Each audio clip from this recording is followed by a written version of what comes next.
नमस्कार दोस्तों। पिछली कक्षा में मैंने आपको मुद्रास्फीति के बारे में बताया था। मुद्रास्फीति की गणना कौन करता है और कैसे की जाती है, इस टॉपिक में मैं आपसे बात कर रहा था। मैं आपसे ज्यादा रिवीजन की बात नहीं करूंगा।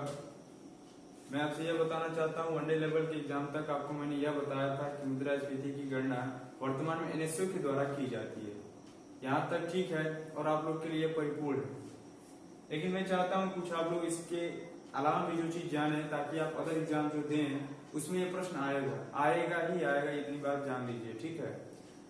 तो आइए हम बात करते हैं जो एनएसओ है, एनएसओ कहाँ से आया है। इसको जानने से पहले आइए एक मिनिस्ट्री के बारे में जानते हैं। किस संस्था के बारे में? एक मिनिस्ट्री के बारे में जिसका नाम है MOSPI।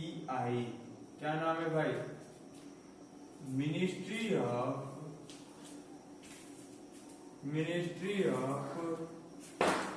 स्टैटिस्टिक प्रोग्राम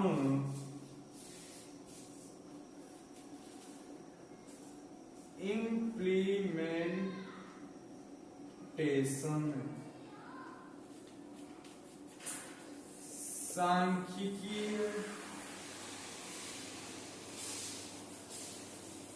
सांख्यिकीय शाखा कार्यक्रम कार्यान्वयन मंत्रालय। सांख्यिकी शाखा कार्यक्रम कार्यान्वयन मंत्रालय, ठीक है। फैक्चुअल इंफॉर्मेशन ये टॉपिक आज का रहेगा, आप इसको नोट करते हुए चलिएगा, ठीक है। तो एक मिनिस्ट्री थी जिसका नाम था MOSPI, ministry of statistic programme implementation, सांख्यिकी शाखा एवं कार्यक्रम कार्यान्वयन मंत्रालय। इस मिनिस्ट्री के भी दो शाखाएं थी भाई। इस MOSPI के भी दो शाखा थे। एक का नाम था सांख्यिकी शाखा, एक का नाम क्या था भाई? सांख्यिकी शाखा। और एक का नाम था कार्यान्वयन शाखा। क्या नाम था भाई? एक का नाम क्या था? कार्यान्वयन शाखा। इस सांख्यिकी शाखा में भी दो कार्यालय थे। इस सांख्यिकी शाखा में क्या थे भाई? दो कार्यालय थे। एक का नाम था CSO और एक का नाम था क्या? NSSO। क्या नाम था भाई? एक का नाम था CSO और दूसरे का नाम था NSSO। इसको हम कहते हैं केंद्रीय सांख्यिकीय कार्यालय। केंद्रीय सांख्यिकीय कार्यालय। और इसको कहते हैं राष्ट्रीय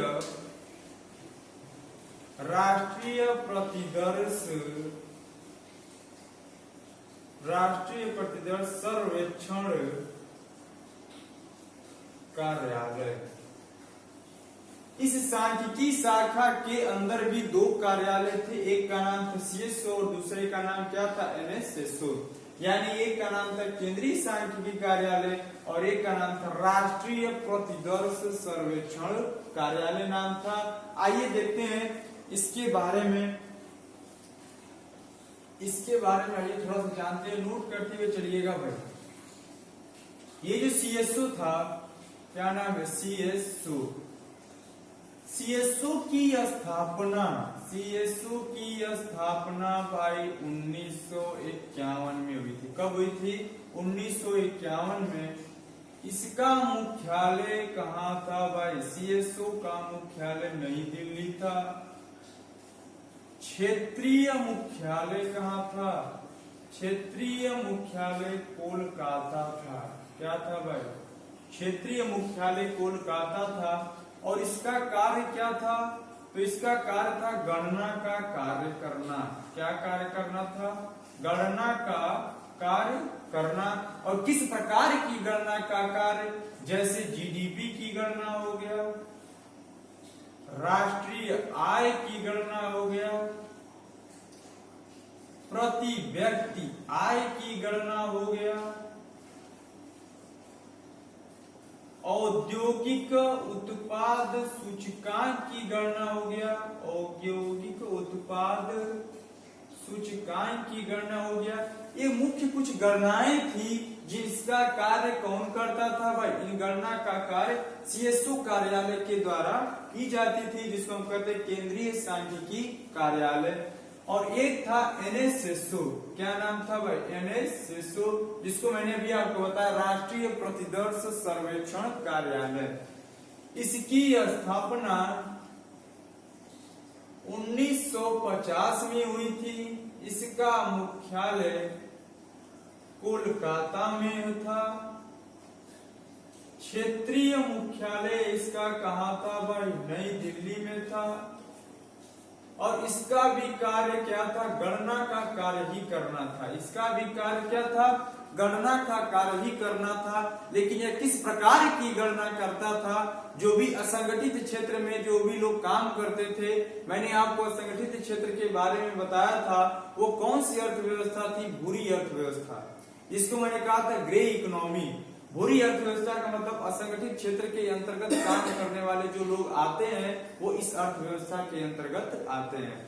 जैसे कहने का मतलब है, इसके अंतर्गत जो व्यक्ति काम करता है, न ही उसके काम के कोई घंटे निर्धारित होते हैं, न ही उसका कोई वेतन निर्धारित होता है, अर्थात उसके कार्य बल से अधिक क्या किया जाता है? उससे कार्य क्या किया जाता है? करवाया जाता है। अर्थात उसको उसके पास कोई भी सामाजिक सुरक्षा नहीं होती है। तो जैसे ये क्या करता था भाई? गरीबी की गणना हो गया, बेरोजगारी की गणना हो गया। इस प्रकार की गणनाएं कौन करता था? एनएसएसओ के द्वारा की जाती थी। यहीं पे नोट करके एक चीज लिख लीजिएगा, रोजगार की गणना। रोजगार की गणना जो है श्रम ब्यूरो के द्वारा की जाती है। किसके द्वारा? रोजगार की गणना किसके द्वारा की जाती है? श्रम ब्यूरो के द्वारा की जाती है। तो इतनी बात आप याद ध्यान रखिएगा कि सांख्यिकी शाखा के अंतर्गत 2 कार्यालय थे। उसके ऊपर मिनिस्ट्री था एमओएसपीआई, उसके नीचे 2 शाखाएं थी, सांख्यिकी शाखा और कार्यान्वयन शाखा। सांख्यिकी शाखा के अंतर्गत भी 2 कार्यालय आते थे, एक का नाम था सीएसओ और दूसरे का नाम था एनएसएसओ, यानी केंद्रीय शाखा कार्यालय और राष्ट्रीय प्रतिदर्श सर्वेक्षण कार्यालय। 2 शाखाएं थी। सीएसओ की स्थापना 1951 में हुआ था। मुख्यालय नई दिल्ली, सब नोट कर लीजिएगा। क्षेत्रीय मुख्यालय कोलकाता था। कार्य क्या था? गणना का कार्य, जीडीपी की गणना, राष्ट्रीय आय की गणना, प्रति व्यक्ति आय, औद्योगिक उत्पाद सूचकांक, ये सारी बातें आपको बताई जाएंगी। किसी भी चीज से परेशान न होइएगा। अभी यहाँ फिलहाल की बातें इंपॉर्टेंट कर लीजिए, यहाँ से प्रश्न आया। राष्ट्रीय आय की गणना कम की वर्तमान में पूछेगा तो ऐसे बताएंगे, लेकिन अगर पिछले वर्षों के पेपर उठा के देखेंगे तो आपका आंसर क्या मिलेगा? सीएसओ के बारे में ही मिलेगा। तो इसको भी ध्यान रखिएगा। और ये एनएसएसओ था जिसकी स्थापना 1950 में थी। मुख्यालय कोलकाता, क्षेत्रीय मुख्यालय नई दिल्ली। कार्य गरीबी और बेरोजगारी का कार्य करना था। और रोजगार की गणना किसके द्वारा की जाती है? श्रम ब्यूरो के द्वारा की जाती है। इतनी बात आप ध्यान रखेंगे। आइए आगे हम बात करते हैं कि क्या इसमें समस्याएं आई जिस वजह से मुझे एनएसएसओ को बुलाना पड़ा।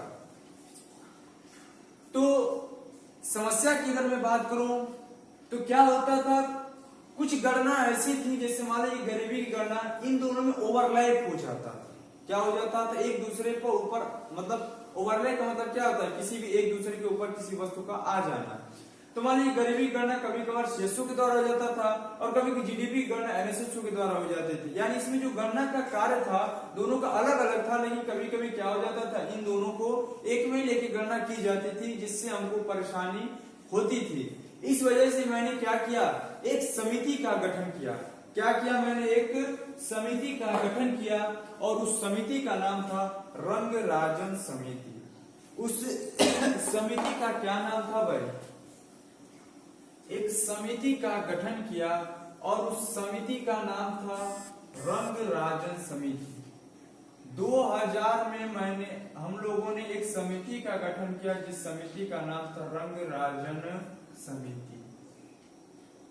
और इस समिति ने 2005 में सुझाव दिया। कब दिया भाई? इस समिति ने 2005 में क्या दिया? एक सुझाव दिया।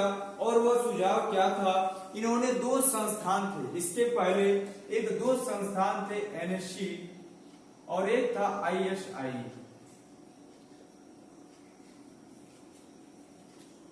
नेशनल स्टैटिस्टिकल कमीशन,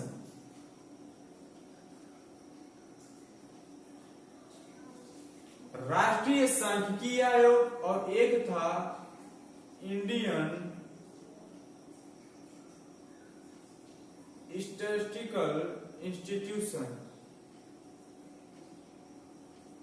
भारतीय सांख्यिकी संस्थान। ठीक है, इस रंगराजन समिति ने 2005 में सुझाव दिए, और सुझाव क्या दिया उन्होंने, दोनों संस्थाओं ने क्या किया था, वह सुझाव दिया था। एक संस्था का नाम था एनएससी और एक का नाम था आईएसआई।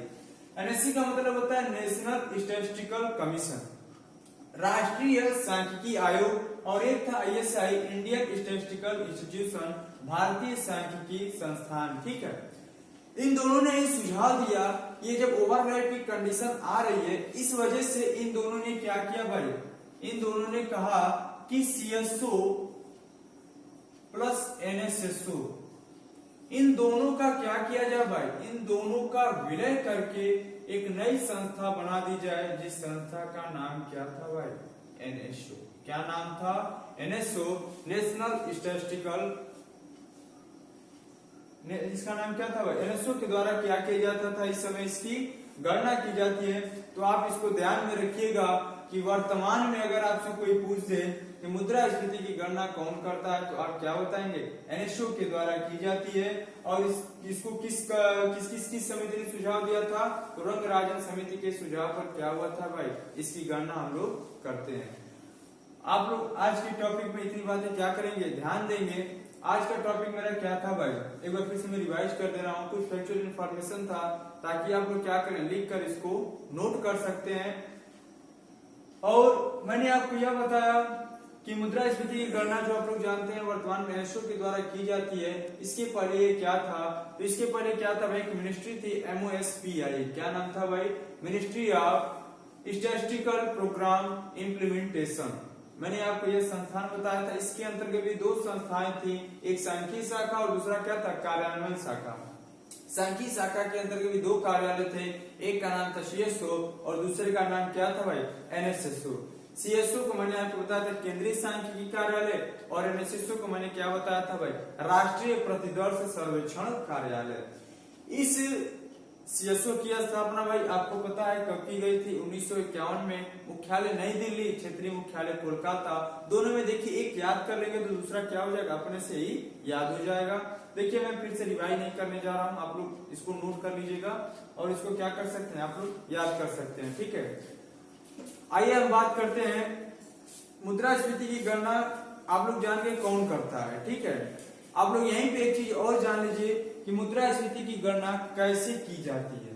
ठीक है, मुद्रास्फीति की गणना कैसे की जाती है, कौन करता है, समझ में आ गया होगा। नहीं भी समझ में आया होगा तो बस एक चीज याद रखिएगा कि मुद्रास्फीति की गणना कौन करता है भाई, तो एनएसओ के द्वारा की जाती है। आइए जानते हैं कि मुद्रास्फीति की गणना कैसे की जाती है।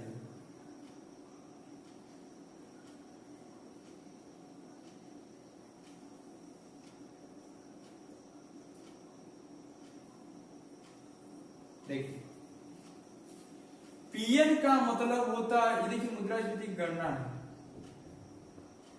पीएन का मतलब होता है वर्तमान वर्ष में वस्तु का मूल्य, और P0 का मतलब क्या होता है भाई, आधार वर्ष में वस्तु का मूल्य। पीएन बराबर क्या होता है, वर्तमान वर्ष में वस्तु का मूल्य, और P0 बराबर क्या होता है, आधार वर्ष में वस्तु का मूल्य। यानी हम गणना कैसे करते हैं मुद्रास्फीति, किसी भी वस्तु की हम गणना कैसे करते हैं। ये देखिए, जो आधार वर्ष होता है यह गणना का मुख्य आधार माना जाता है। जो बेस ईयर होता है गणना का यही मुख्य आधार होता है। जैसे आप देखेंगे जीडीपी की गणना का आधार वर्ष क्या है भाई, 2011-12। WPI अभी आप इसके बाद जस्ट पढ़ेंगे, जिसको आप कहते हैं थोक मूल्य सूचकांक, इसकी गणना का आधार क्या है 2011-12। अभी आप लोग पढ़ेंगे आगे रेसिडेंस, जिसको हम कहते हैं आवासीय सूचकांक, इसकी गणना का आधार क्या है 2017-18। इस प्रकार की कुछ गणना का आधार दिया गया है अर्थव्यवस्था में। क्या किया गया है, इस प्रकार कुछ गणना का क्या किया गया भाई, आधार दिया गया है। जैसे कहने का मतलब यह है कि कैसे गणना की जाती है, ध्यान देखिएगा। जैसे कहने का मतलब है कि मान लीजिए 2011-12 में इस पेन का मूल्य 5 रुपए था। क्या था भाई, मान लीजिए मैं मान लेता हूं मान लीजिए वर्तमान में, समझ लीजिए वर्तमान में इस पेन का मूल्य क्या है भाई, 220 रुपए। क्या है, 220 रुपए है। और आधार वर्ष में इस वस्तु का मूल्य क्या था भाई, 100 रुपए था। क्या था भाई, 100 रुपए था। तो आप देखेंगे